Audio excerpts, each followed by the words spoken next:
So in my Bible class at school, we go over how the Bible talks about God, and it said,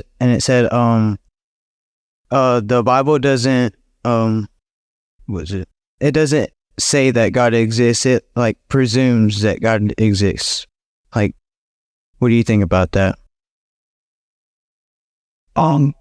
Presumes, well, you look at the scriptures, you got to have, if you're looking at the Old Testament, that ancient Israelite living in your head.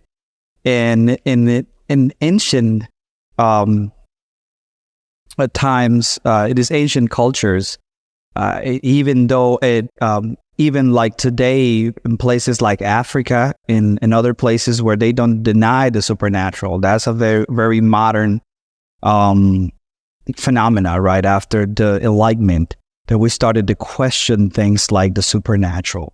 So in the ancient times, you got to look at it. What was the intended audience for that text, right? It was the text. It was, you have to think about what was the context that produced the text, and in that context, the existence of God was not questioned. It was actually which God was the true God, right? Because again, we talk about Genesis, polemics, all these other things. And actually in the scriptures, we see that there are other spiritual beings that are territorial, right? Paul talks about powers and principalities and dark forces, right? Rulers or of the air. So we need to understand that in those times, there was not a question. There was not a question in terms of whether God existed or not. So there was not a need for the Bible to give you an argument for the existence of God, because there was not a questioning of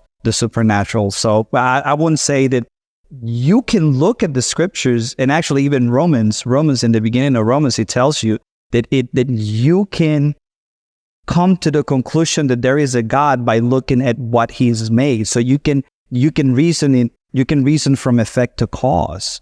But it is in the scriptures, but it's not explicit, because at that time it was not needed. There was nobody questioning the existence of the supernatural, and obviously God is a supernatural being.